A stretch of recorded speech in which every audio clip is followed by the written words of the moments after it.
ভাবুন তো, এক চামচ উজ্জ্বল সবুজ গুঁড়া, যার ভেতরে লুকিয়ে আছে শত বছরের ইতিহাস, প্রকৃতির সঙ্গে মানুষের নিখুঁত সমঝোতা আর এমন এক ধৈর্যের গল্প যা আজকের ব্যস্ত দুনিয়ায় প্রায় হারিয়ে গেছে। এই চা শুধু পান করার জন্য নয়, এটা তৈরি হয় ছায়ায়, বাঁচে ধীর গতিতে, আর আপনাকে শেখায় ধীরে চলার মানে কি। জাপানের পাহাড়ি চা বাগান থেকে পাথরের চাকির নিচে ধীরে ধীরে গুঁড়ো হওয়া পর্যন্ত মাচ্চার প্রতিটি ধাপে আছে যত্ন, শিল্প আর সম্মান।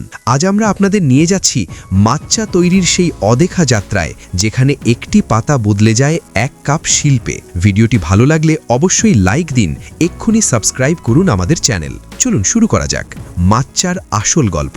প্রথম দেখায় এই ঘন সবুজ চা গাছগুলোকে অন্য যে কোনো চা বাগানের মতোই মনে হতে পারে, কিন্তু ভালো করে তাকালেই বোঝা যায় এখানে কিছু একটা আলাদা আছে। এই জায়গাটাই হলো মাচ্চার জন্মভূমি। এই উজ্জ্বল সবুজ চা গুঁড়া আজ সারা বিশ্বের চা বিশেষজ্ঞ, স্বাস্থ্য সচেতন মানুষ আর ক্যাফে প্রেমীদের মন জয় করে নিয়েছে। এই যাত্রা শুরু হয় ফসল তোলার অনেক আগেই। বসন্তের শুরুতে এই চা গাছগুলোর উপর বড় বড় ছাউনি বসানো হয়, যাতে সূর্যের আলো সরাসরি পাতায় না পড়ে। এই ছাউনিগুলো সাধারণ নয়, আগে এগুলো খড় দিয়ে তৈরি হতো। আজকাল অনেক কৃষক কালো জাল ব্যবহার করেন, যা খুব নিখুঁতভাবে নিয়ন্ত্রণ করে কতটা আলো গাছের গায়ে পৌঁছয়। শুনতে অদ্ভুত লাগতে পারে, গাছ বড় করতে সূর্যের আলো কমানো, কিন্তু এটাই মাচ্চার আসল রহস্য। সূর্যের আলো কমে গেলে গাছের আলোক সংশ্লেষ প্রক্রিয়া ধীর হয়। এর ফলে পাতায় ক্লোরোফিলের পরিমাণ বেড়ে যায় এবং অ্যামাইনো অ্যাসিড, বিশেষ করে এল-থিয়ানিন অনেক বেশি তৈরি হয়। ফলাফল, পাতাগুলো হয় আরও গাঢ় সবুজ, স্বাদে মিষ্টি আর উমামি ভরা, কোনো তিতো ভাব ছাড়াই। প্রায় 3 থেকে 6 সপ্তাহ ধরে এই চা গাছগুলো ছায়ার নিচে থাকে। এই সময় গাছ তার সব পুষ্টি শক্তি জমা করে উপরের সবচেয়ে নরম ও কচি পাতাগুলোতে। তারপর আসে সেই বহুল প্রতীক্ষিত সময়, ফসল তোলার মুহূর্ত। সাধারণত মে মাসের শুরুতেই শুরু হয় এই সংগ্রহ। এটাই বছরের প্রথম ফসল আর সবচেয়ে মূল্যবান। শুধু একেবারের উপরের কচি পাতা আর কুঁড়ি সংগ্রহ করা হয়।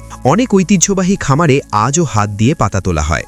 বড় খামারগুলোতে ব্যবহার হয় বিশেষ মেশিন, যাতে পাতাগুলো ক্ষতিগ্রস্ত না হয়। এই পাতাগুলো থেকেই তৈরি হবে তেনচা, মাচ্চার কাঁচা রূপ।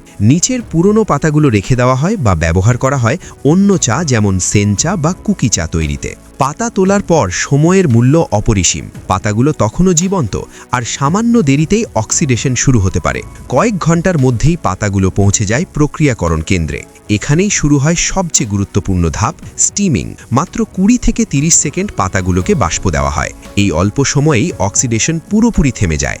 রং, গন্ধ আর সতেজ স্বাদ একদম ধরে রাখা সম্ভব। চীনা সবুজ চা যেখানে আগুনে ভাজা হয়, জাপানি চা, বিশেষ করে মাচ্চা, বাষ্পে তৈরি হয়। এটাই তার মুলায়েম, মিষ্টি আর গভীর স্বাদের মূল রহস্য।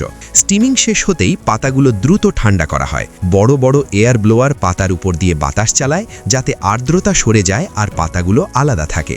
এরপর পাতাগুলো ধীরে ধীরে শুকানোর যন্ত্রে প্রবেশ করে। এখানে কোনো ভাজা নয়, শুধু ধৈর্যের সঙ্গে পানি শুকানো। এক ধাপ থেকে আরেক ধাপে তাপমাত্রা বাড়ে, কিন্তু কখনোই এত বেশি নয় যে পাতার রং বা স্বাদ নষ্ট হয়। শুকানোর পর আসে বাছাইয়ের পালা। মাচ্চা তৈরি হয় শুধুমাত্র পাতার নরম অংশ থেকে। ডাঁট আর শিরা আলাদা করে ফেলা হয়। হালকা পালকের মতো পাতাগুলোই থেকে যায়। এই হলো খাঁটি তেনচা। এরপর অভিজ্ঞ চা গুরুদের হাতে তেনচার মান নির্ধারণ করা হয়। রং, গন্ধ, স্পর্শ সবকিছু বিচার করা হয়। সেরা পাতাগুলো যায় সেরিমোনিয়াল মাচ্চার জন্য। এরপর শুরু হয় সবচেয়ে আইকনিক ধাপ, পাথরের চাকি দিয়ে গুঁড়ো করা। ধীরে ঘুরতে থাকা পাথরের চাকি 1 ঘন্টায় মাত্র 30 থেকে 40 গ্রাম মাচ্চা তৈরি করে। এই ধীর গতি ইচ্ছাকৃত, কারণ তাপ বাড়লেই নষ্ট হয়ে যেতে পারে মাচ্চার সূক্ষ্ম স্বাদ। পাথরের কিনারা দিয়ে যখন গুঁড়ো ঝরে পড়ে, তা হয় একেবারে মসৃণ, মখমলের মতো উজ্জ্বল সবুজ। গুঁড়ো হওয়ার পরই মাচ্চা প্যাকেটজাত করা হয়, কারণ আলো, বাতাস আর তাপ মাচ্চার সবচেয়ে বড় শত্রু। কিন্তু মাচ্চা শুধু একটি পণ্য নয়, এটা জাপানের সংস্কৃতি আর ইতিহাসের সঙ্গে গভীরভাবে জড়িত। চীনের সং রাজবংশ থেকে শুরু করে জাপানি সন্ন্যাসীদের হাত ধরে এই চা এক নতুন রূপ পায়। চা অনুষ্ঠান চান ইউ মাচ্চাকে পরিণত করে ধ্যান, সম্মান আর সামঞ্জস্যের প্রতীকে। আজ মাচ্চা সারা বিশ্বে পপুলার। লাটে, ডেজার্ট, স্মুদি সবখানেই তার উপস্থিতি। তবু খাঁটি উচ্চমানের মাচ্চা এখনও স্পেশাল কিছু, কারণ 1 কাপ মাচ্চার পেছনে লুকিয়ে থাকে সপ্তাহ পর সপ্তাহ লোভর শ্রম। এক চুমুকের সঙ্গে আপনি শুধু চা খান না, আপনি অনুভব করেন পুরো যাত্রাটা। মাচ্চা শুধু পানীয় নয়, এটা ইতিহাস, প্রকৃতি আর শিল্পের এক নিখুঁত মিল। তাহলে আজ এখানেই শেষ করছি।